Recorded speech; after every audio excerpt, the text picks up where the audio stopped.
Welcome to self-employment. This is lesson 2. And we are going to look at the income that you make if you are self-employed, as well as the additional taxes that you might end up owing. Our objectives today are to understand what is self-employment income, to understand and calculate self-employment tax, and to understand what tax forms are required to be used for self-employment income, as well as the taxes associated with that. So what are self-employed individuals? These are individuals who are independent contractors. They're not employees of somebody else. So if you go out and you babysit, for example, you are a self-employed individual. If you go around your neighborhood and you cut lawns for people, shovel snow, you're considered to be a self-employed individual. There's obviously varying levels of self-employed individuals, ranging from a babysitter all the way up to somebody who actually does run and own a business and has their own employees. Where is self-employment or self-employed income, expenses, net profit, and taxes reported? Well, we haven't looked at the Form 1040 yet, but if you have a business that's owned by just one person, these are always reported on Form 1040, but first organized and set up on Schedule C. If you have a business that has profit, most likely you'll have to pay self-employment taxes for this business. Those are calculated and reported also on 1040, but they come over from a Schedule SE, where they are organized and the tax is calculated. When you work for somebody else as an employee, you pay Medicare and Social Security. Your employer also pays Medicare and Social Security on you. So whatever you pay, your employer matches that. When you have your own business, you have to pay both portions. And that's what Schedule SE calculates for you. So what are some examples of self-employment expenses? When you have a business, you keep track of your income, but then you also get to keep track of all of your expenses. Those expenses deduct directly from your income to give you a net profit. Well, some examples would be advertising. You may have to advertise for your business. You may have to drive around and have car and truck or travel expenses. You might have separate insurance, pay interest on loans that you have for equipment, legal fees, office expenses, supplies. You may even have to rent things. So it's really important that if you do have your own business, that you keep track of all the expenses that you incur related to that business, because those expenses are directly deductible against the income. When you think about how much tax you're going to have to pay, you won't have to pay tax on your gross income. You'll pay tax on your net income. So your total income plus all your expenses.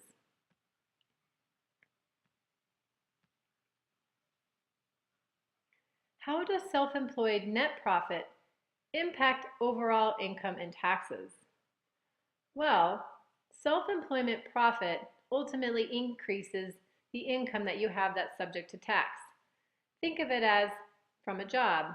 The amount of income you have is taxed as usual. Self-employment loss, however, will decrease the income that's subject to tax. So if you have a loss, but you have other forms of income, the loss will end up netting and decreasing the amount you have overall that you are taxed on. The self-employment tax increases the total tax. So you're taxed on your income, but then remember, again, you also have to pay 2 self-employment taxes, or I should say 2 Medicare and Social Security taxes, your portion, and then the employer's portion, which you incur. Now here's one thing. The employer portion of the self-employment tax will actually flow to your Schedule 1040 and decrease the amount of income that's subject to tax. So say, for example, you made $10,000 last year, and your self-employment tax, the employer portion, was $2,000. Well, that would deduct from the $10,000 to make only $8,000 of your income taxable. And we'll look at that in more detail soon. Here's an example. We're going to use Nancy Ellis. She's an interior designer. She's an independent contractor, which means she is self-employed. She provides design services to two businesses, Printing Corporation and Environmental Processes. Now, when you provide service to somebody, a lot of times they will issue you a Form 1099 miscellaneous showing how much money they paid you over the year. Now, they'll send you this form at the end of the year, usually sometime at the end of January or February. So each of these businesses did issue her a Form 1099. You should still keep track of all your income, but this helps you to remember more specifically. So here's one of them from Printing Corporation. Notice on the bottom it says 1099 miscellaneous. And then in box 7 it says non-employee compensation. Remember, she's not an employee for them. She has her own business, and this is what they paid her, $15,250. The other company she worked for, or not necessarily for, but did business with, is Environmental Processes, and they paid her $30,115. Here's Schedule C. Now look at how this schedule works. You put the name of yourself, your business title, and the name of your business. You can also put your Social Security number, and then you'll have to look up a code in the instruction booklet that relates to what your principal business or profession is. In her case, it's interior design. And then typically we are on the cash method, most people. The other methods are a little bit more complicated, and we won't be going into that here. Then there's some check boxes. Did you materially participate? Well, if it's your own business, usually that's a yes. And then we come down to Part 1, income. This $45,365 is the total of her two 1099s. If she had made any other sales or earned any other income, she would also need to add that to this number as well. Now, we don't need to worry about box 2, returns and allowances, or box 4, cost of goods sold. That's just if you keep an inventory. And there's a box here for some other types of income, but we're not going to worry about that either. So notice gross income flows all the way down here to line 7. Let's look at the expense side of this. Part 2, the bottom half of the page, keeps track of all of her expenses. So this can help to remind her of different expenses that she may have with her business. Like, for example, car and truck expenses, or legal and professional services. And then over here we have supplies.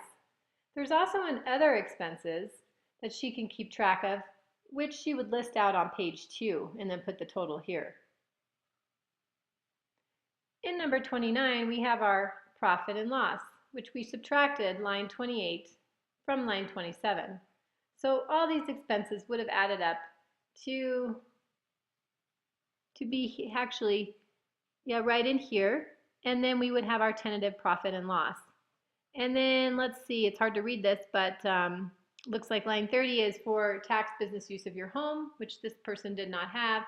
And then we have our net profit. So we have our gross income from sales less our expenses to give us our net profit.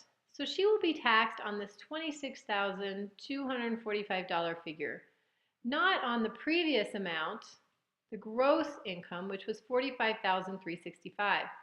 So you can see why it's important to keep track of all of your expenses, because that'll decrease the amount that's taxed. Well, how is self-employment tax calculated?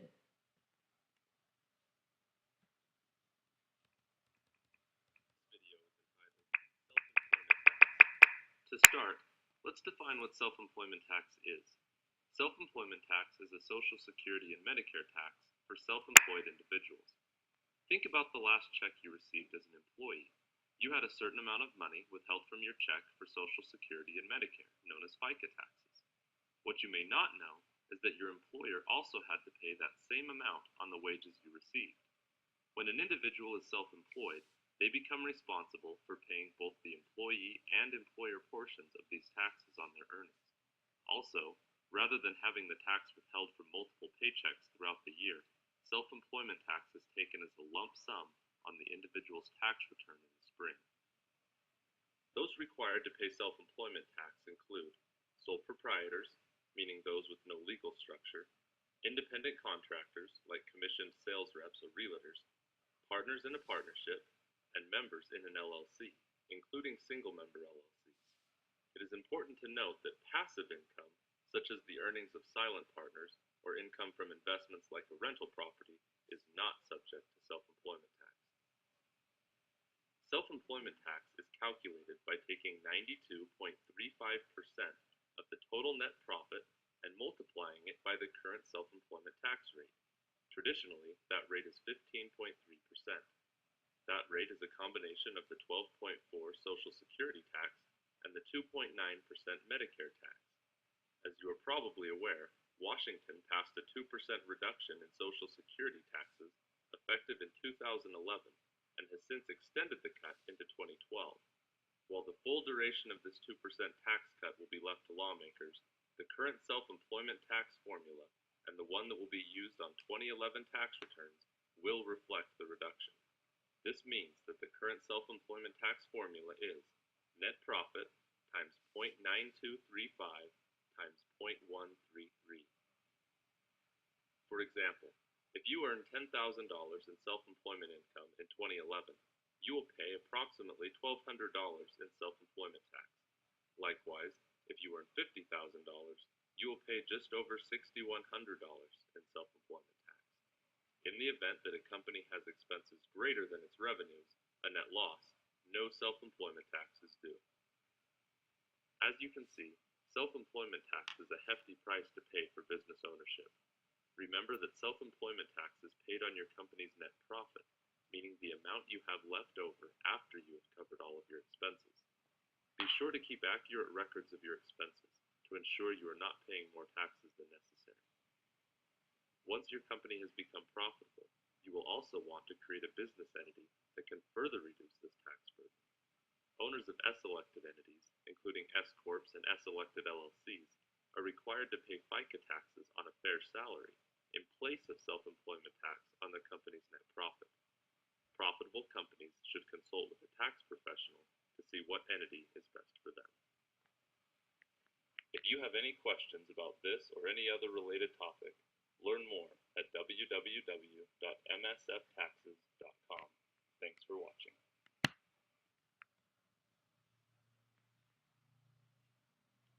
Okay, just so you know, the self-employment tax did go back up. So for 2013, it's back to the original 15.3.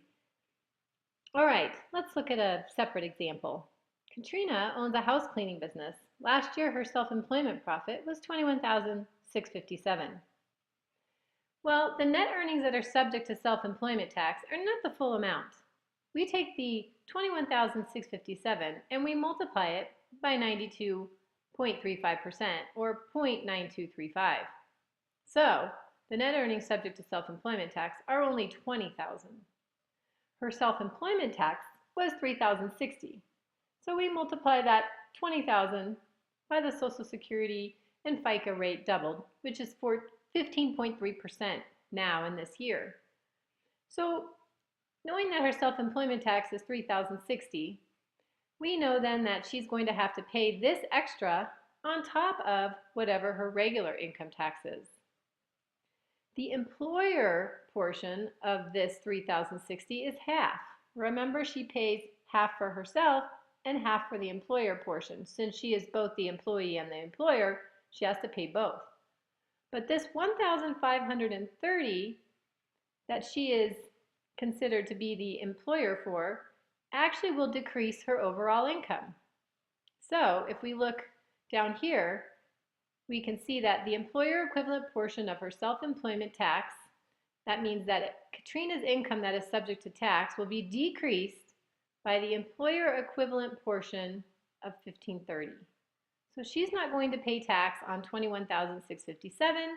She's going to pay tax on $21,657 less the employer portion. Okay, let's go back to our other example with Nancy Ellis. In this case, this is Schedule SE. This is how we calculate our Social Security tax. We carry over on line 2 the amount from Schedule C. Remember, that was her net profit or loss. Then, just like we did in that earlier example, we multiply this by 92.35%. to get this $24,000. Now when you're filling out forms, it's important just to read along and make sure that you put into place the right number on the right line. When you get down to line 5 here, that's where you calculate the self-employment tax. So 24,237 was multiplied by 0.153 or 15.3% to get her total self-employment tax. She owes that. But remember, half of that, written here on line 6, will go back to Form 1040 and reduce her overall income. Okay, so recapping, line 2 shows her self-employment profit from Schedule C, line 5 shows her self-employment tax, and line 6 shows half of that tax, which decreases the income that's subject to tax. Let's wrap up. Self-employment income is just another source of income.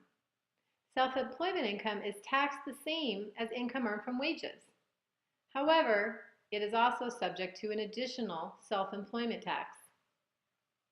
Self-employment profit is calculated and reported on Schedule C, and self-employment tax is calculated and reported on Schedule SE. And that concludes our lesson.